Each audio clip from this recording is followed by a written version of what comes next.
Welcome to this explainer. Okay, let's dive into this. Because today we are unpacking a topic that affects literally millions of people, but is constantly misunderstood. We're talking about your disability rights in the USA that nobody talks about. We are going way beneath the surface of what most of us see every day. When we hear ADA or the Americans with Disabilities Act, right, most of our minds immediately jump straight to the visible stuff. You picture wheelchair ramps, automatic doors, and designated parking spaces. But the ADA, and civil rights laws in general, are so much bigger than just the physical built environment. Today, we're going to uncover the hidden rights in our workplaces, our homes, our hospitals, and even our voting booths that almost nobody talks about. And hey, if you're wondering why this really matters, just look at this number, 61 million. That is 1 in 4 adults in the U.S. who identify as having a disability. So this isn't some niche issue. This is a massive segment of our population. Whether it's you, a family member, a coworker, or your neighbor, disability rights are human rights, and they intersect with every single one of our lives. Section 1. The Capital Crawl Legacy. The hidden rights we have today actually stand on the shoulders of some incredibly visible, hard-fought battles. The rights we have didn't just appear out of thin air. They were demanded. The disability rights movement drew a ton of inspiration from the broader civil rights movement. Like back in 1977, activists held the San Francisco 504 sit-in. This was a staggering 28-day occupation of a federal building just to force the government to implement anti-discrimination laws. And then, most famously, in March 1990, we saw the Capitol Crawl. Activists literally left their wheelchairs and mobility aids behind to crawl up the 83 steps of the U.S. Capitol. Among them was 8-year-old Jennifer Keelan Chaffins, and her determination became this massive national symbol. 4 months later, the ADA was officially signed into law. Let's move to Section 2, Hidden Disabilities at Work. Now, what's really interesting about this slide is how it builds on that history. While the protests of the 70s and 90s were super visible, a huge portion of the disability community today faces conditions that are entirely invisible. It's actually staggering to think about the sheer variety of unseen conditions that legally qualify for ADA protections. We're talking about chronic pain, sleep disorders, lupus, epilepsy, bipolar disorder, and ADHD. Millions of Americans manage these daily. But because they aren't observable, a lot of employees face a really tough uphill battle. Coworkers might think someone taking extra breaks for an insulin shot or managing a flexible schedule for mental health reasons is just getting special treatment or favoritism, and that creates a really tricky dynamic for everyone involved. So how do you actually navigate this legally and professionally? Well, experts suggest a very specific strategic timeline if you need to disclose a hidden disability to HR. Step 1 is simply get hired. You generally don't need to disclose a disability during an interview unless, of course, you need an accommodation for the interview itself. Step 2, once you're hired, that's when you request your reasonable accommodation. And step 3, this is absolutely crucial, keep the conversation strictly focused on your ability to perform essential job functions. You do not need to overshare your medical prognosis or current therapies with coworkers or even HR. You literally only need to discuss what you need to successfully hit your work goals. Section 3. Renting with a disability. Workplace rights are one thing, but what about where we actually live? There is a massive knowledge gap here between tenants and landlords when it comes to fair housing laws. There are 2 legal terms that get mixed up all the time: accommodations versus modifications. A reasonable accommodation is essentially a change or an exception to a rule or policy. Think of things like moving an existing tenant to a ground floor unit without a penalty or providing rental forms in large print. A reasonable modification, on the other hand, is a physical, structural change to the living space. So that's widening a doorway for a wheelchair or installing grab bars in a shower. And this brings us to the ultimate question. Who actually pays for this? Well, the law is pretty clear here for privately funded housing. For accommodations, those rule changes we just talked about, the housing provider absorbs the cost. They absolutely cannot charge you extra fees for it. But for modifications, the actual physical changes to your unit, it is usually the resident who bears the expense. In fact, the landlord can sometimes even require you to return the property to its original state when you move out. While we're on the topic of home rules, we absolutely have to talk about service animals, which actually fall under reasonable accommodations. So the crucial point is this. Under the law, service animals are not pets, period. They are auxiliary aids, just like a wheelchair or a cane. Because of this, housing providers must exempt them from no pet rules. They can't charge pet deposits, they can't enforce breed or weight restrictions, and this is the part that genuinely blows a lot of people's minds. There is absolutely zero legal requirement for a service animal to wear a visible ID, a vest, or carry some specific certification document.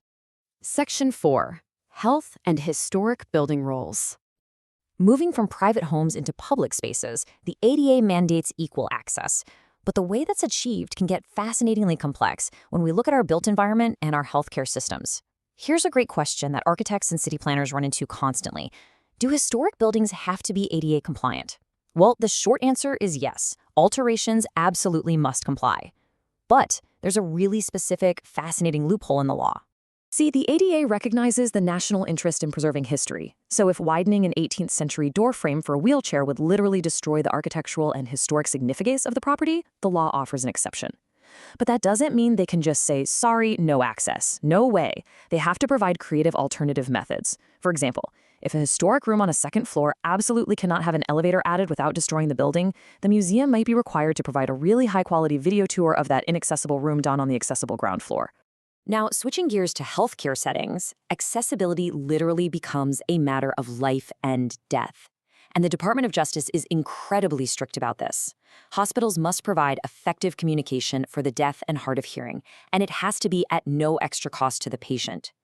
This means they are legally mandated to provide qualified sign language interpreters, or CART, which is real-time computer transcription.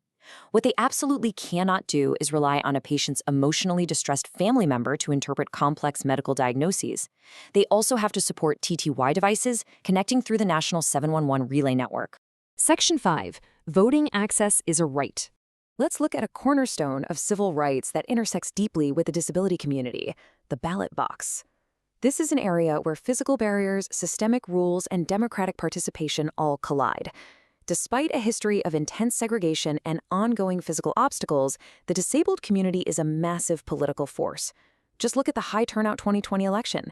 An incredible 62% of the disabled community turned out to vote. And that kind of participation doesn't just happen by accident. It's the result of decades of legal scaffolding. To make that happen, different laws actually have to work together here. Section 208 of the Voting Rights Act specifically guarantees that any voter who needs assistance due to blindness or disability has the right to uncoerced assistance from a person of their choosing. Adding to that, the ADA and the Help America Vote Act of 2002, or HAVA, mandate that polling places must be physically accessible. They also mandate that voting systems have to allow voters with disabilities to cast their ballots privately and independently, just like anyone else. However, access to the ballot remains a really active legislative battleground today. According to the Albert Shanker Institute, recent trends show 21 states have passed new laws that create voting impediments. We're talking about things like restricting the time period for mail ballots, limiting the number of drop boxes, and tightening ID requirements. Now, the source data notes these restrictions disproportionately impact disabled voters who heavily rely on these alternative voting methods. In response to this, there are proposed federal acts, like the Americans with Disabilities Voting Act, which are aimed at federally mandating vote-by-mail accessibility and equalizing in-person access. We're just reporting what the sources say here, but it's clear this is a highly debated and critical space. Section 6. The ongoing fight for justice. Because the fight for accessibility isn't just some historical event from 1990, it's an ongoing, evolving movement pushing for much broader systemic change. Today, advocates are pushing past the idea of just disability rights and moving toward disability justice. This framework was coined by leaders like Patty Byrne and Mia Mingus, and it recognizes intersectionality. Basically, it argues that you can't address disability without also addressing overlapping issues like race, poverty, and LGBTQ+ identities.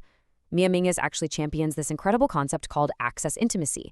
It's the idea that accessibility shouldn't feel like some sterile checklist of legal accommodations, but rather a shared, mutual responsibility rooted in community care and deep understanding. This whole justice framework is deeply rooted in the philosophy of the independent living movement, which was born back in the 60s and 70s. Its core pillars really tell the whole story. It completely rejects the old model of warehousing and institutionalizing people. Instead, it promotes absolute self-determination. The fundamental belief here is that disabled people are the absolute best experts on their own lives, completely capable of managing their own care, and entitled to full integration into the community.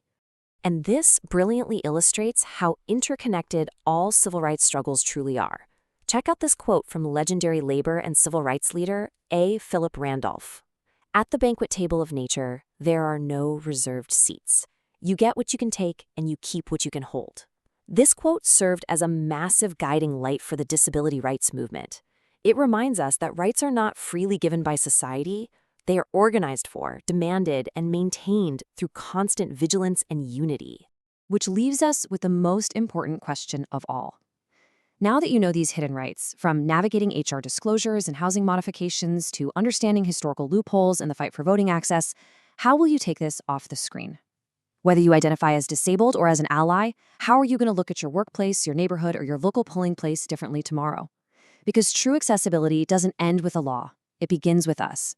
Thanks for joining me on this explainer, and keep learning.